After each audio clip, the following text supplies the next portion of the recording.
Welcome back. સમાચાર તરફ આગળ વાત કરીએ. પંચમહાલ જિલ્લામાં સ્થાનિક સ્વરાજની ચૂંટણીનો ધમધમાટ જોવા મળી રહ્યો છે. કાલોલ અને હાલોલ પાલિકાની ચૂંટણી યોજાવાની છે, ત્યારે ચૂંટણીમાં કયા મુદ્દાઓને લઈ મતદારો પોતાનો મત આપશે તે જાણવાનો સંદેશ ન્યૂઝે પ્રયત્ન કર્યો.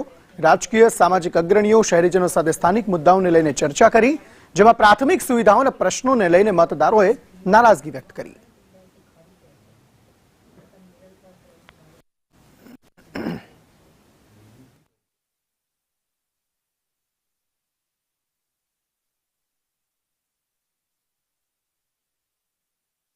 આખરે સ્થાનિક સ્વરાજ્યની ચૂંટણીની જાહેરાત થઈ ગઈ. છેલ્લા 2 વર્ષથી જ્યાં જ્યાં ચૂંટણીની મુદત પૂરી થઈ હતી ત્યાં વહીવટદારો નો રાજ ચાલતું હતું અને છેવટે આ રાજ પૂરું થયું ત્યારે પંચમહાલ જિલ્લામાં કાલોલ નગરપાલિકાની ચૂંટણી છે.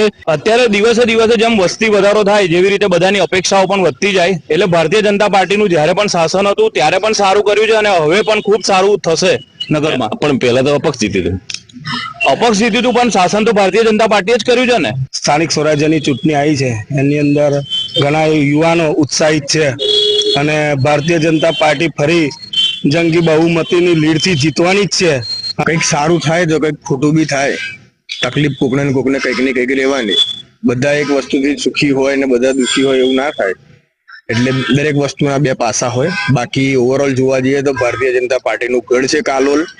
કામ સતત વધતા ને વધતા જ રહેતા હોય કે જેવી રીતે ભાઈ પબ્લિક વધતી હોય, વસ્તી વધારો થતો એ રીતે દરેકની જરૂરિયાત વધતી હોય. હવે એ કામની અંદર અત્યારે એક નવું કામ ભારતીય જનતા પાર્ટીની સરકારમાં અત્યારે નગરપાલિકાની અંદર આવવાનું તૈયારીમાં છે કે જે પાઇપલાઇન, પાણીની જે પાઇપલાઇન વર્ષો જૂની હતી એને અત્યારે નવી ખોલી અને નવા પાઇપલાઇન અત્યારે નાખવાનું કામ શરૂ થઈ રહ્યું છે. તો એક અત્યારે નવું કાર્ય છે કે ભાઈ ભારતીય જનતા પાર્ટીના રાજમાં આ પાણીની પાઇપલાઇન અત્યારે નખાઈ રહી છે. નગર શું માગે?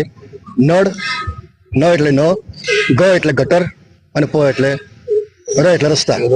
બરાબર છે. હવે તમે જુઓ તો ન અને ગ અને ર કોઈ ઠેકાણા નથી, કોઈ જગ્યાએ ન નથી, કોઈ જગ્યાએ ગ નથી ને ર નથી. જે વાતો કરવામાં આવે છે મોટી મોટી એ બધી ખોટી વાતો છે અને પ્રજા સમજી ગઈ છે. હવે સાયન્સ સિટીની વાત કરીએ, સ્મશાનમાં બનેલું છે, આજે વર્ષોથી પડી રહ્યું છે.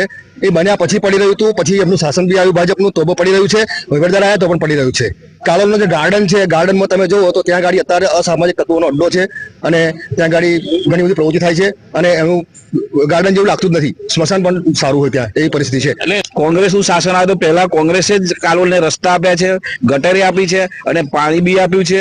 અને બીજું કે કોંગ્રેસે છે તે જે આપ્યું છે એ જ જગ્યાએ છે તે આ લોકો એની પર રિનોવેશન કરે છે. નવું કામ એમને કોઈ નથી, જે નવા કામો કરે છે ટોટલી ફેલ છે. કામ થયું જ નથી.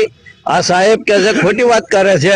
મેં કંઈક વખત રજૂઆત કરી પાણીની સમસ્યા કે અમારે 95માં સોસાયટી બની, આસિયાના સોસાયટી, ત્યારથી 4 વાગે પાણી આવે છે. ચૂંટણી એમાં રસાકસી રહેશે એ તો ચોક્કસ છે. ક્યાંક કામ થયાની વાતને સમર્થન મળ્યું છે, ક્યાંક કામ અધૂરા હોવાની વાતને સમર્થન મળ્યું છે.